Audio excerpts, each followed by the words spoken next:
Welcome to the Laws of Physical Evidence. And this is the Laws of Life Webcast Network. Our host of the show is the amazing Dr. David Lipman, chiropractor extraordinaire. What is up, Dr. David? Good morning, Block. So good to see you again. Looking nice and bright there. Very colorful. Kind of sequiny. I love that. Love how the light bounces off you. I know, right? It has a good glittery effect to get you fired up in our audience. I want our audience engaged today, asking you lots of questions. Well, I have something today that so many people are going to be able to relate to. And as I've talked about in other shows, that this thing kind of organically makes itself happen week after week by the things that are going on in the office here. And I realize the commonality of not only the patients walking in here, but so many people that are out there that might be watching this. And my goal here is to give them some insight into it and a solution of how they can help overcome these things for themselves. Fantastic. I love it. These are important laws we're learning today. Go for it.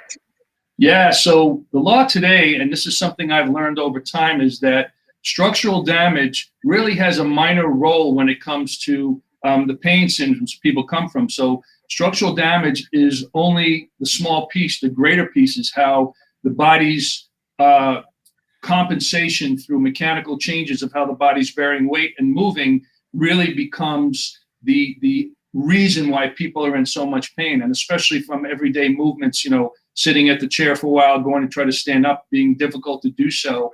And it's because the way the body's compensated to, the certain tasks and the stressors and strains, and it actually gets to the point where it alters the way the muscles that are supporting and moving us function. And so one of the things that I've seen very commonly this week, and in the old days, they used to call it the secretary spread, which was, of course, people sitting down for long periods of time in the chair. That was even before computers. And now I'm going to call it sleepy butt syndrome. And the reason I call it that is because the major support that the gluteal muscles have for us when we're walking and up and about is largely lost when hours and hours of sitting are happening and those glutes aren't firing. And what happens are you're getting a compensation where now the hamstrings and the hip flexors and the lower back muscles are taking over, and they're working extra hard, so everything tightens up. And so the normal weight bearing and movement patterns are lost. And that'll happen to the point where either it just starts hurting on its own, or you bend over to put on your sock and all of a sudden you can't straighten up. So I want people to realize out there that your glutes are sleeping, and I want to give them ways to actually have them fire it up. I'm going to actually have you, Blanca, if you can come back for a second, I want you to do me something. I want you to stand up. Oh, God, I'm wearing shorts today. And I want you to squeeze the gluteal muscles, and I want you to feel, are they actually squeezing? And if you're having a hard time, go up on your toes and really try to squeeze them.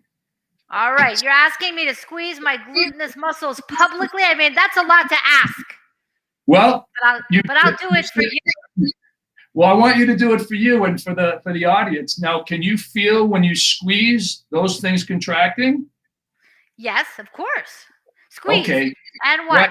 And two. And okay. So you obviously exercise and you do things already to engage those things, correct? Absolutely, doctor. I am very disciplined in my exercise regimen. Well, that's great, because that's what's important here, to be able to have a countermeasure to the sitting that you do, because this way you won't fall into that sleepy butt syndrome like so many people are. Thank you for demonstrating. Now, you are most welcome. Anybody that's out there now that is listening, whether it's live or on demand, I want you to do the same thing. If you're sitting, I want you to stand up, and I want you to get up on your toes and try to contract your gluteal muscles equally on both sides. Now, in some cases, you might be just like Blanca, like right in there, and you can feel them. In some cases, you might find that you can kind of connect well to one, but not so much the other. Therein, again, lies some of the core issues of imbalance that causes the dysfunction of, the lower back, the pelvis, the places where people have all that pain. And the other thing is that, to give an example, like when that happens, when one side is working and the other side isn't, it's almost like when you get a flat tire and you have one of those smaller, like donut-sized tires to put on there, and you're only supposed to drive on it for about 20 or 30 miles to get to the service station and get your proper tire put back on there. Well, some of the people out there are basically driving on one side on their donuts, and they're doing it, week after week after week. So that imbalance too is something that happens. So in many cases, it's just the one glute firing where the other isn't. And in some cases, it's the glutes aren't firing at all. And I've seen both of those things this week in my practice. So again, the idea here is first to create the awareness. Are my glutes firing? And the simple test is to see if you can get up on your toes and squeeze them.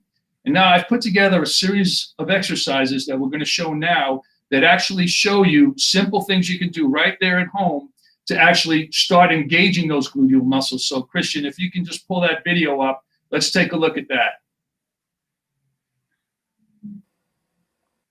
The third level of difficulty is to focus all the attention in a single side of the glute. So you're coming up with a double, really contracting hard on the side that's stabilizing, and then extend the opposite leg to put all that stress. Need to start it over.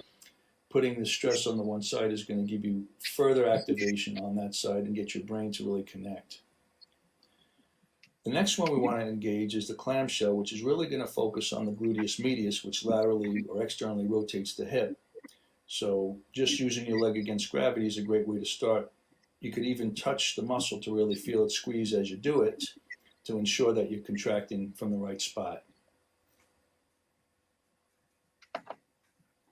You can increase the level of difficulty with this, of course, with a mini band as well, adding resistance to that external rotation movement. Again, keeping your hand on that gluteus medius is a great way to ensure that. Okay. You must have started somewhere sort of not quite in the beginning. Yeah. We can play it one more time. Play it again from the top. Yeah. Thank you. No problem. It's all good. Contracting it and helps you get your brain to really connect to that muscle. It's not starting in the beginning again. The next one is the lateral step up. We're actually increasing the level of difficulty because we've put an unstable surface in this case, but it's always good to. So what we'll do is keep telling us about firing up our glutes. We'll cue it again in a couple of minutes. We'll start it from the beginning, but tell us more about firing up the glutes. Yeah, so again, the gluteus maximus is probably about the strongest muscle in the body aside from like the tongue and some of those things that you would never think of. But as a lower body muscle, it's extremely powerful. And as a result, it has a very powerful support function. And that support comes from the fact that the gluteus maximus extends the hip.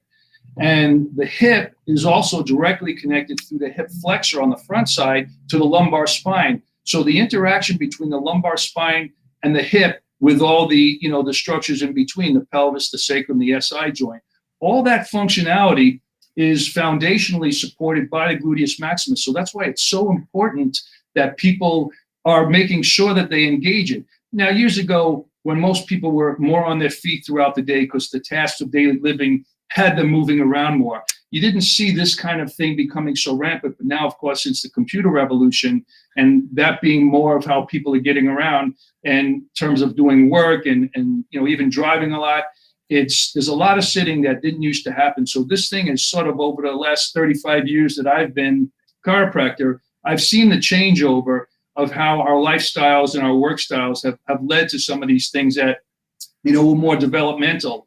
And so people just become very unconscious and unaware because the body has the amazing ability to compensate. They're able to still walk. As far as they know, they're walking. I mean, they're not thinking about, am I contracting my glutes? It's not something that you do. But the body's automatically compensated for the fact that the glutes are largely dormant for most of the day when you're sitting. So all of a sudden, you're asking them to wake up, and they're still asleep. So unless you're deliberately doing it, or as we spoke about in the beginning, doing exercise that keep them engaged as a countermeasure to all that sitting, then that thing is going to really be the thing that's going to cause them to, lose that connection. And it's really about getting the patterning back so the brain can, do what the brain is supposed to do. But again, through body's compensation, the stressors and strains of life can alter that, causing that dysfunction. Okay. Well, this time of the pandemic, this time when everyone is on their computer is a critical time for you to be educating us on this topic. For sure. And that's why I really wanted to help people, number one, understand it, become conscious of it, and then have a solution. Now, Chris, if you can recue that video from the beginning, I want people to see the progression. So if we could do that now, that'd be great.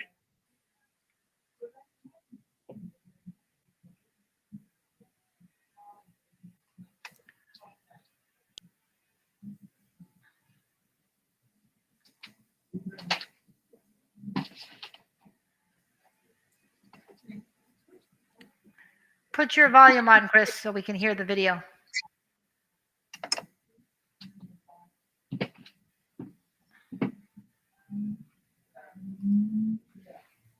So why don't you tell us what's happening in the video as we're watching it? Sure. So we're starting with a very simple move, the double leg hip bridge. And the key thing here is that you want to make sure that you're pushing through the heels as you raise the pelvis up, but most importantly, that you're engaging the glutes and not the hamstrings when you're raising up the pelvis like that. In some cases, people have to actually start to contract the glutes before they even do the raising. And so this way they can ensure that they're reconnecting to those muscles. And we're also able to add a mini band to increase the resistance. And now what you're seeing is actually coming up with two, squeezing the one side and then lowering it back down. So you're actually going to help engage just one side at a time, which really, again, helps the brain to really connect and recruit those muscle fibers. Because again, we're trying to wake up a sleepy muscle. So there's, the focus is to use exercise and create those pathways back from the brain. Now in this lateral move, or the clamshell, we're using the gluteus medius, which is the muscle responsible to laterally or externally rotate the hip joint.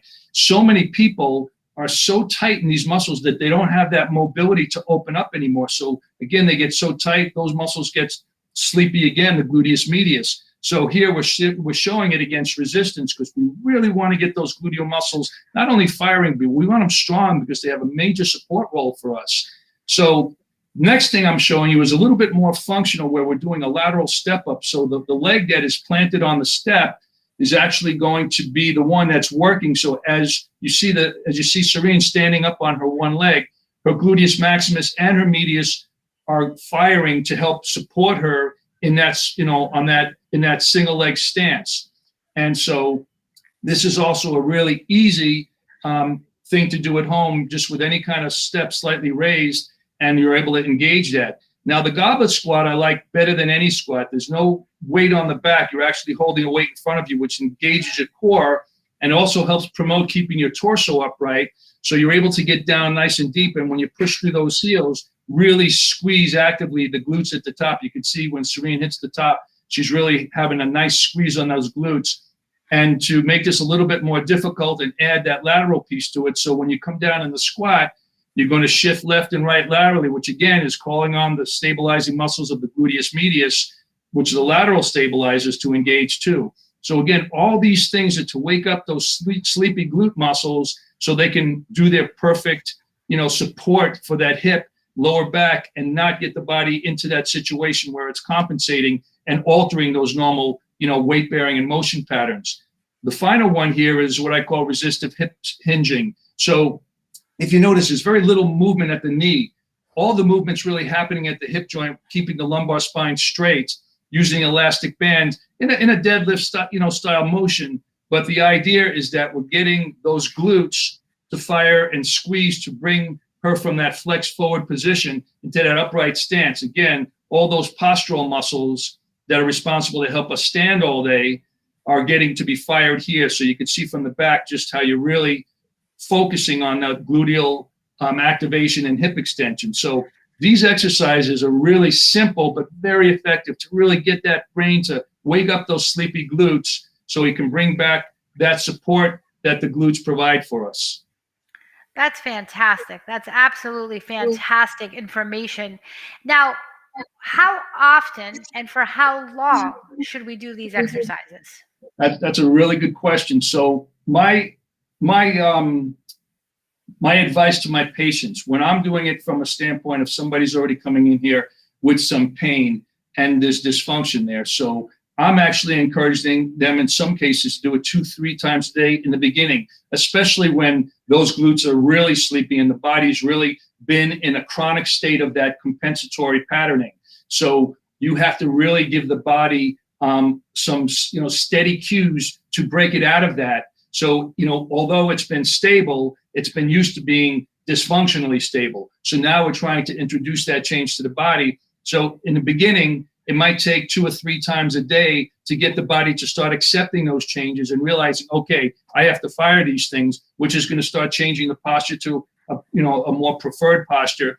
And then at that point, you could really do them, again, from a therapeutic standpoint, 3 or 4 times a week, once a day. But of course, a lot of people really like them because who doesn't want to have a nice, shaped gluteus maximus anyway, right? There's the aesthetic. Absolutely. They say that's the number one body part of 2021. You got to have a gluteus maximus or you're going to be having good problems. That's right. So there's the functional aspect, which is very important, but there's also the aesthetic aspect. And it's so nice that both the functional and the aesthetic work together to create a better human being. What can I say? You know what? You call me crazy, but one of my laws of physical evidence is if your body is not healthy, then your mind will be at a disadvantage. Agree or disagree? Absolutely agreed. And that's reflected in so many ways, from simple, lethargicness to depression, even anxiety. And, it's all about, our body chemistry. There's a chemistry of fitness and there's a chemistry of non-fitness. And it's very different and it's very specific. And, one of the things that really become immediately clear to people that are, not in a fitness mode, and they know they kind of feel depressed, they tend to eat more poorly, their motivation level overall is low. When you break out of that and you flip that switch inside to get back into that fitness, not only is it, good mentally to know that you're sort of taking back control, but biochemically, neurotransmitter-wise, all these things to get your endorphins and your serotonin levels up, all these things happen in a positive sense for the body. The body was made to move. We were not made to sit around on the couch and watch TV or sit on a computer. That's a very new thing in our human experience. But prior to that, you think about it, movement is really essential for so many things for our overall mental, physical, and spiritual well-being. Without a doubt. You are always teaching us so much. Everybody watch this replay and start doing these exercises.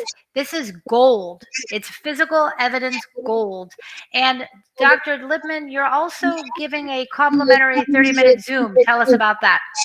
Yeah, so one of the things that I've been able to do through this pandemic is connect to people that, for whatever reason, either didn't feel comfortable about coming into the office, or because of social media, I've been able to find people, or they found me, and the things they've seen are a little bit different than what they're used to, and they reach out in many cases to see if what I do that's different can be helpful to them. And because of the benefits of computers and Zoom meetings and things like that, I'm able actually to do assessments through that in terms of motion, what's working, what's not, because it's virtually the same thing I do here in the office. The visual aspect of it, and then I can provide them with processes that they can help unwind some of that dysfunction after we've looked at, why it's there, what are their daily habits, and how do we change them. And anyway, it's really something that I found to be effective enough to say, hey, if you'd like to have a complimentary 30-minute session with me, I'd like to do that with you, because I know now that I can provide some value to you. Now we're seeing that Gladys Rivera is talking, so let's see, true, when I don't go out for my walk, my body feels stiff. Okay, well, Gladys, that's great, because the walking is so key. And I would encourage you that when you do walk, as soon as you strike that heel for your walk, squeeze the glute on that side and make sure that you're actually contracting that glute as you walk, and even open up your strides, and you'll feel things that you're usually not aware of, but it'll actually help your walking to be better. Your movement patterns will be better, and we reduce the chances that somebody's asking it right about that. It'll reduce the chance that walking, especially long distance, is going to become something that's going to irritate. Because a lot of times with all the people that are walking now is their only source of exercise. A lot of people are hurting from it because of the imbalances. But making sure those glutes contract will actually help get the body moving in its proper patterning. Riding a bike is good, but it's not engaging, because again, you're sitting, and because of the ability to not really engage the glutes on a bike, it's not the optimum. Walking is better. But again, I would encourage anybody that's interested in having some of these specific questions. I'm very happy to engage with you and have these questions and answers where I can more specifically help you as an individual. And so, as Blanca said, that's a complimentary 30-minute Zoom. And I'm very happy to do that because I know there's a lot of hints that I can give you to really make things different. Because a lot of people are stuck. You know, some people even stop their walk because they're in pain from doing it. And it doesn't have to necessarily be that way. There are solutions. That's incredible. And Dr. David, what's the quickest way to book that 30-minute Zoom with you? I would say the best way is just to reach out directly to us on our main line, which you can call or text to, and that's the 561-674-1217 number. And we can schedule it that way. So if you can copy down the number that you see there on the bottom of the screen, 561-674-1217, call or text, and we could set that up. It'll usually be probably towards the end of the afternoon. I'm usually working in the office from about 7:30 to 4:30. So that would be great, you know, if we can do that. And again, I'm really anxious to give you some help with these things because there's a lot of people, as I said, that are suffering unnecessarily. There's some simple things that could be done to help unwind some of that dysfunction. It's just a little bit of an education you need, and then you're off to the races. Well, I really want to thank Gladys Rivera and Edie Polly. Edie, definitely think you should set that 30-minute Zoom with Dr. D and get that question answered. And thank you, everybody, for watching The Laws of Physical Evidence with Dr. David Lipman, our chiropractor in the Laws of Life Networking Group. And thank you for all your wisdom and for constantly teaching us the laws of physical evidence. We'll be back next Thursday at 11 o'clock. Thank you, Dr. Lipman. Thank you, Blanca.